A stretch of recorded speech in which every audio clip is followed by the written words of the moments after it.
Welcome to Champions of Google, Google Slides Next Steps. We've got lots to cover today.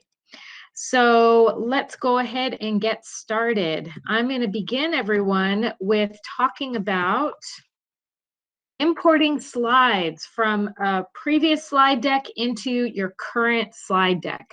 It's a really useful tool. This comes into play when I've got some images or some layouts or just content that I've already done in a different presentation. And instead of recreating it, I just want to simply copy it over into my new presentation. So what you're going to do is start by clicking on Help. This is the fastest way to get to importing slides. You just type it in, import slides, and automatically it's going to pull up the menu for you. And you'll see your most recently uploaded presentations, but you can also type in what you think the file name is, and it'll pull up a search for you. From there, you select either all the slides or the individual slides that you would like to import. So let's go ahead and take a look at that in an actual Google slide. In the table of contents, we have linked an example slide deck here. When you click on it, it's going to ask you to make a copy. I've already opened one. And here it is. So let's go to Help. And again, I'm going to type in that search menu and put in import, and you'll see it's coming up, import slides. Let's say I want to pull in some slides from the Google Docs presentation. So I've selected it. And now it's going to show me the thumbnails of all of the different slides in that presentation. And it has a lot of slides, but here we go. So in the top right, I can either select all of them, none of them, in which case I would close it, or I can select multiple. Let's go ahead and select this one, number 10, and let's select number 6. And now I'm going to click import slides. Oh, by the way, it asks you if you want to keep the original theme. That means the layout, the coloring, everything in this original slide deck. If I do not select that, it's going to update it to whatever theme I'm using in the new presentation. I'm going to keep the original theme, import slides. And there we go. So it just pulled in these 2 slides. And from here, say, for example, I wanted to copy and paste the numbers, or I wanted to copy and paste some of this text, I can go ahead and do that. So I'll copy the number 1, and I'm going to put it in my new slide. Done. Let's go back to our presentation. Next step, so adding and editing GIFs. This is going to go through a 4-slide sequence here. So I'm going to go over that content first, and then we'll pull over to our practice slide deck. So there are 2 ways that you can add the GIFs via the URL, and that can be from a Google search or from a GIF website. Or if you've downloaded the GIF, you can upload it from your computer. So first, let's just go over the URLs. And when I'm doing a Google search for a GIF image, I put in the topic, and then I add GIF to that search.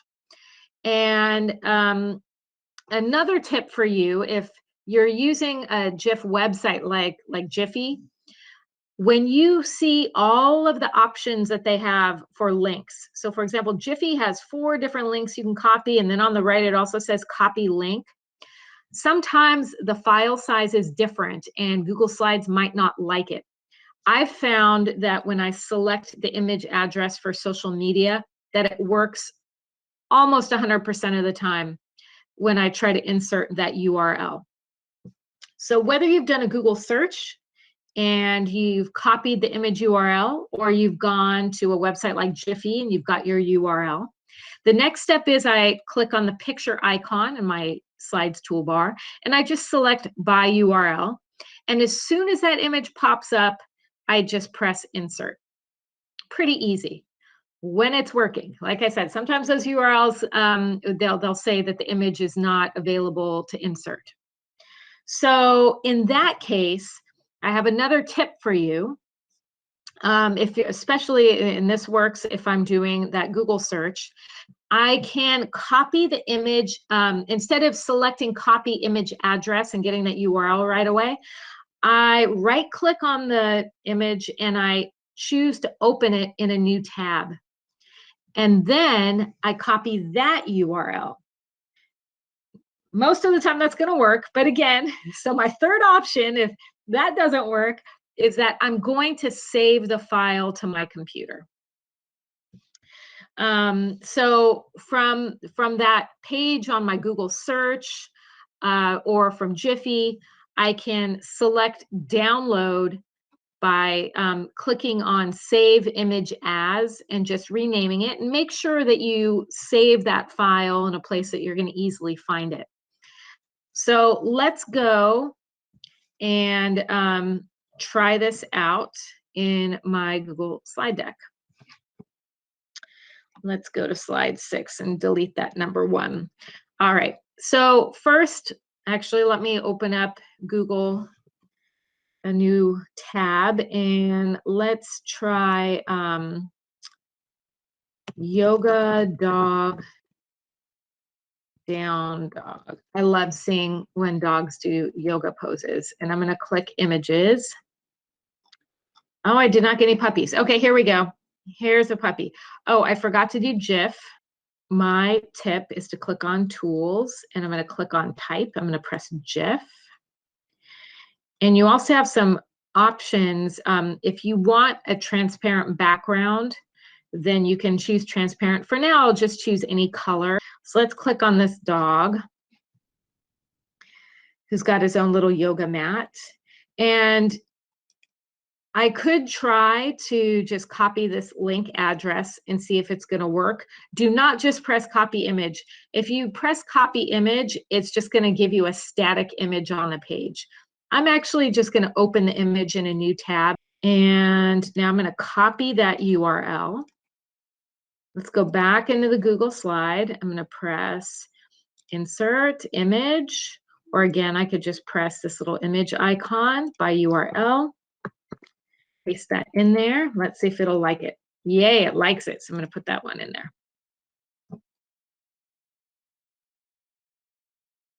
Okay, there we go.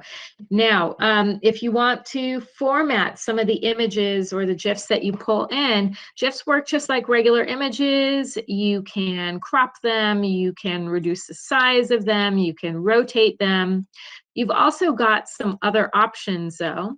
You can right-click on the image, select format, and you could try to recolor. In this case, let's see if it'll work. Let's see if I can turn it to black and white. So at first it was being a little glitchy, and that's one thing to note, is that sometimes these adjustments will cause the GIF to be a little glitchy. I can tell it's not quite working. It's something to play with. So now let's go back to our slide deck.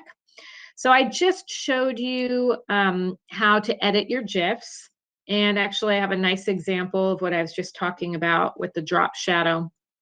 So with this particular star GIF, what I did was I clicked on the format options and I selected drop shadow. And then you can see there's a nice little shadow behind it. Again, sometimes it works, sometimes it doesn't. Now, hyperlinking to text, images, and videos. That is a very useful tool if you're making information dense slide. And it is like finding hidden treasure. You can link text, and it could be your docs or another slide deck, any type of file that has a URL, you can link to text, image, video. All you do is, right click and choose link, or I always use Control K. You add your URL and you click apply. So let's go back to our slide deck. And this is also important, and if you're a paraprofessional and you're supporting older students, citing your sources is super important. This is not my dog that I photographed. So just even for the reason of citing the source for this image, I might want to hyperlink it. So I'm going to go ahead and press Control K on my keyboard, and I should still have that link in there. There we go. Yes, I still have that link. Apply. So now when I click on that image, it would take me exactly to the website that was the source. Now there's another useful application for linking, and Laurie and I use that with our table of contents. That is linking from slide to slide. Also, if you got multiple slides and you want folks to be able to link back to that table of contents slide, using this process is going to help you a lot. So I'm using the example of the little house icon, and you see that in the upper left-hand corner of every single slide in this slide deck. And what we've linked to it is the table of contents. So when you click on it, it takes you to the very first slide. Now, all you have to do is, choose whatever the text or the image or the video is you want to hyperlink. And then instead of just typing in the URL, this will give you a better view. Instead of just typing in a link or pasting the URL, you're going to select slides in this presentation. And then you can choose where you want it to go. So let's take a look at that in our practice slide deck. So let's see. I already had an example here. And my example is hyperlinking to Gifs. Let's see what I linked that to. I linked that to slide 6. So let me show you how I did that. I'm going to insert a text box. And let's say I wanted to hyperlink to the theme slide here. So link to theme slide 1. And I'm just going to copy that text, press Control K, and I'm going to bypass the search or the paste bar, click slides in this presentation, and scroll down. And it is a little tricky sometimes because of the spacing. Let me do that again. Control K, slides in this presentation. There we go. In slide 1, apply. So now when I click on that, it's going to take me right back to slide 1. So that's really useful to help folks navigate through multiple slides or to get to a place where there is a specific piece of information rapidly. All right, so back to our slide deck.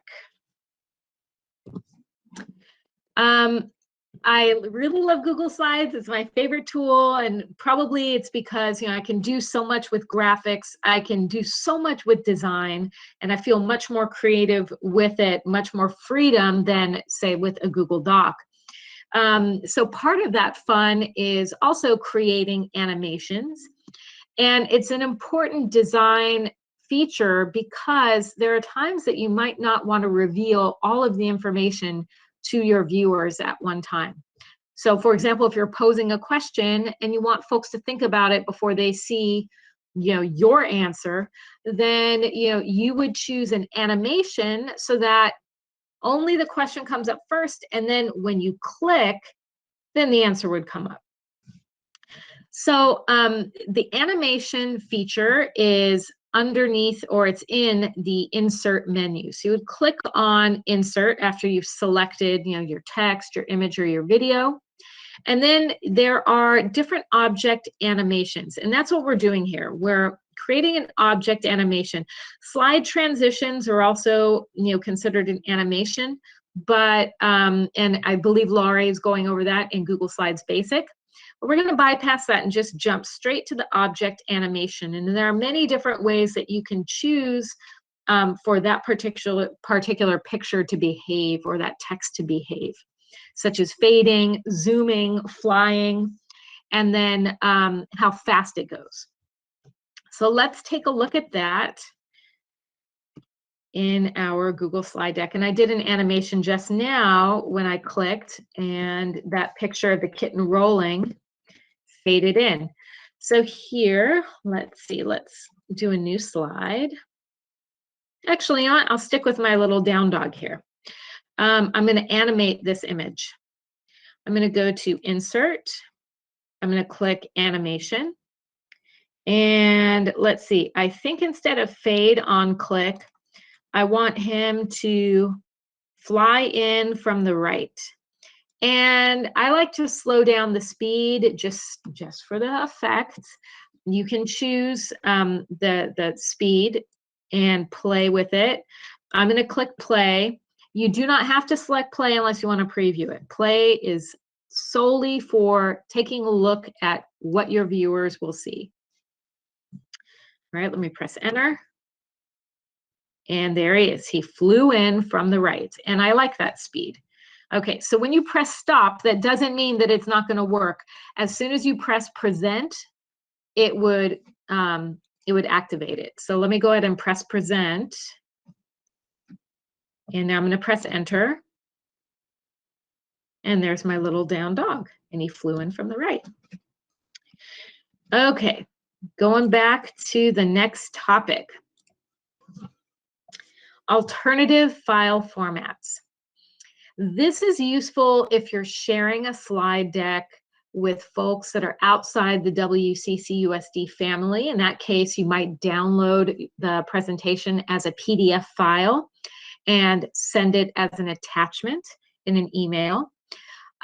You can also publish to the web, and publishing to the web is helpful for things that might be sent to a large audience of people. So for example, if you might have more than 50 to 100 viewers at one time, in that case, you might want to publish it to the web, at least temporarily. And that way, the slide deck doesn't glitch because too many people are in it at one time. So both of those alternative file formats are found under the File menu. The first one, File, then I would look at Download. Now, in addition to downloading something as a PDF, I also sometimes download individual slides as photographs. Sometimes I use those as backgrounds in other slides because it locks my formatting in place. And sometimes I just want to use particular slides as references and maybe an email. So you can select a current slide, download it as an image to your computer, and then attach it to, for example, an email. Publishing to the web is found a little further down in the File menu. And one thing that I want to point out to you is when you first open it, the settings for security or privacy are not obvious. You just see the yellow publish button. You need to actually select where it says publish content and settings to open up and see the privacy restrictions. So you can restrict access just to West Contra Costa Unified if you wanted to. And in addition, when you're ready to stop publishing, you need to click that setting so you see the stop publishing prompt. So let's take a look at that in our slide deck. So I'm going to click on File and say I wanted to, send this slide as a picture to someone in an email. I could go ahead and click File, Download, and then click JPEG, and it says current slide. And JPEG is just a type of photo file. And I also want to select here, I want to show you what a PDF looks like. It's a really clean, easy to read interface. And it's going to take a second probably to do that. There we go, it's downloading. So I'm going to click and open the image just so you can see that. And here, if I wanted to, I can even edit this. I could crop and add some other effects to this image. Close that out. And now let me click on this PDF. And you can see that I can just easily scroll down and see all of the slides pretty fast. So again, this is a nice way to share a slide deck to a larger audience outside of WCC USD without worrying about folks being able to log in with any accounts. Okay, so now let's go ahead and take a look at publishing to web. So if I wanted to publish this, and it's really neat, you're essentially just creating a website. I'm going to go ahead and click restart the slideshow after the last slide. In this case, start the slideshow as soon as the player loads. If you are a teacher and you're putting together, say, an end of the year, memories slide deck for your class with a bunch of photos, this is a really nice option. It'll just continuously run, and kids can watch it like a movie. Now, here's where I'm going to click Publish Content and Settings, and I can restrict it to WCC USD if I want to. Sorry, it's hard to see. I can't scroll down. But I'm going to go ahead and click Publish. Now, when you make changes to the slide deck, the cool thing is that it also changes what folks see. So this is the new address. So I'm going to copy that address.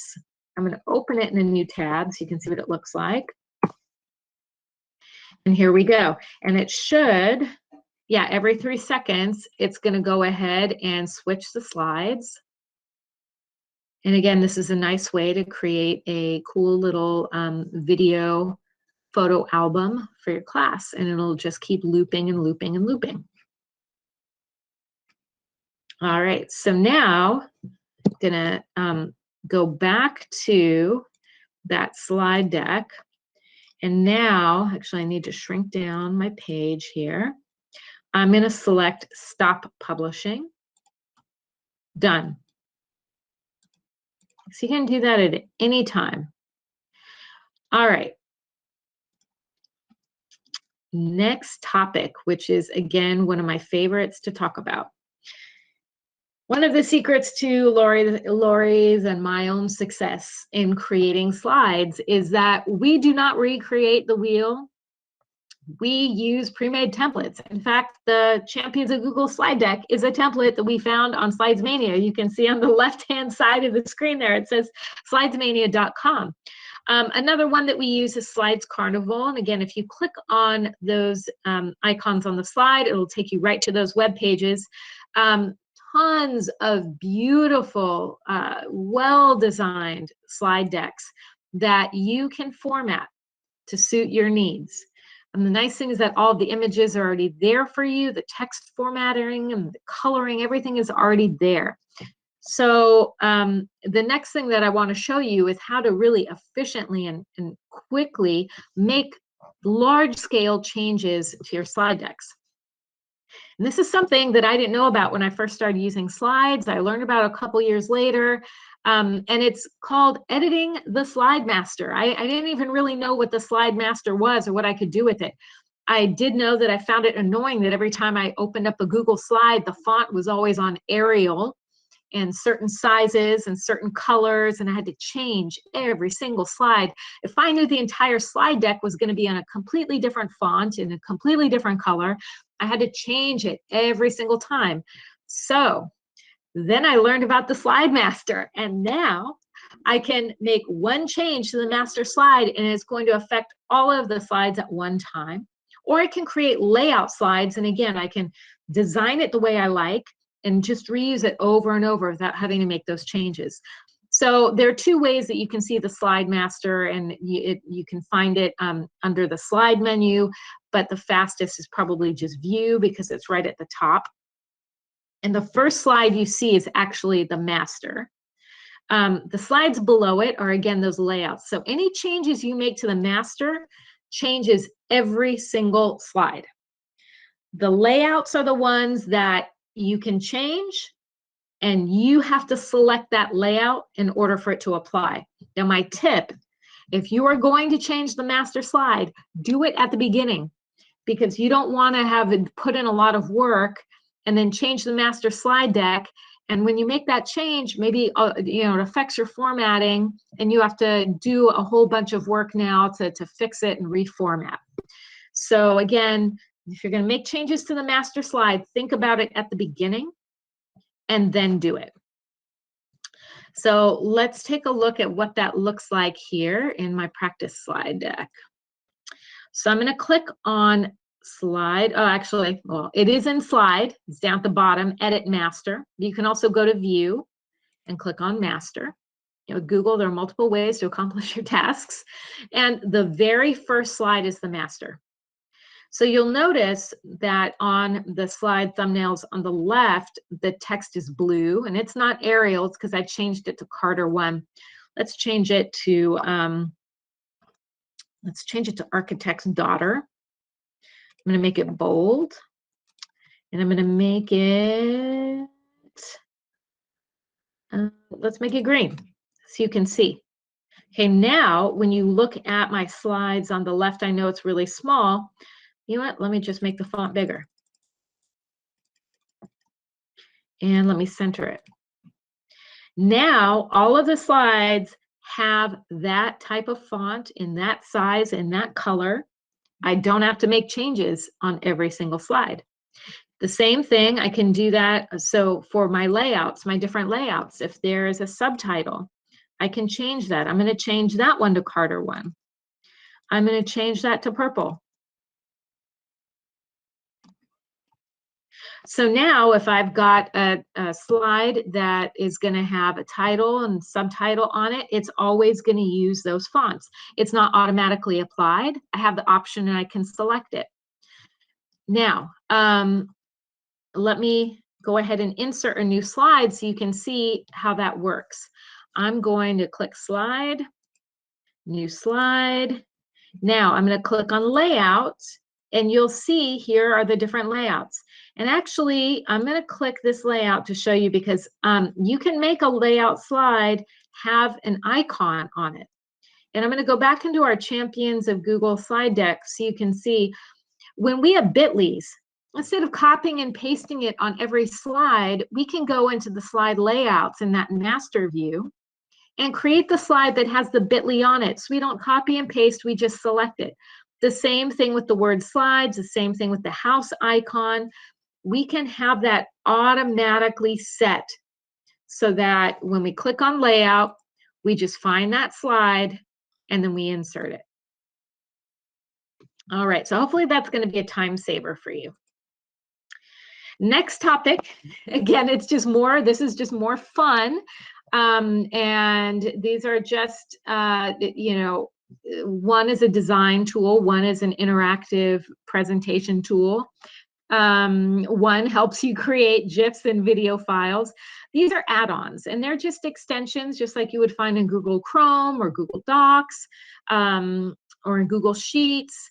And they just add extra features. It's an option in on your slides menu. It says add-ons, and you would just click on manage add-ons. I don't have a lot in slides. There are only 4 that I've selected. And that's because, you know, these companies that provide the add-ons, they're third parties. They're collecting information, and they also have to be given access to your Google Drive in order to be used. So I'm not the type of person that just, you know, gives that away to any company. I'm pretty choosy, and I have to trust the company and read their privacy agreements. So these 4 add-ons I like. Now, Noun Project and Pear Deck have both free and paid versions. I just use the free versions. Noun Project just has some like generic icons that I happen to like better than what I usually find in a Google search. Pear Deck, many of our teachers and paraprofessionals use with students. The free version is sufficient. It enables you to create polls and questions right in Google Slides that kids can respond to. Kids or any other audience, it would be perfect in a presentation that you're giving to parents or with colleagues. I like Magic Rainbow Unicorns just because sometimes I like that text effect with the beautiful colors. And you can select what range of colors you want to use. Creator Studio would be like the most advanced one. I use that when I'm creating stop motion slide decks that I want to turn into short videos or GIFs. So you can turn a slide deck into a video using that tool, Creator Studio. All right, now last but not least, the Explore button. And what's really cool about the Explore button in slides that's different from Google Docs is that you can put in text and images on a slide and then click explore. And if you don't put anything in the search bar, it's just going to select alternative formats, design formats for you, different layouts. So for example, on this slide, I typed the word earth. I inserted a picture of the earth. Then I clicked the explore button on the lower right, and it gave me suggestions for alternate ways that I could, visually design that slide. So it's super cool. I'm going to go ahead and click escape and go back to the practice slide deck. Let me go to a new slide, and I'm going to put in a text box, and I'm going to put students. And now I'm going to put in an image for students.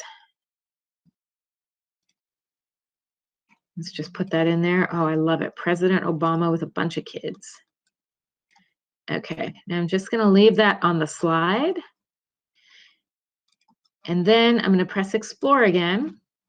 And you'll notice, see, it gave me a black column with the word students in white with the image on the side, vice versa. It gave me several different layouts here that I could use for designing my slide. Awesome. I love it.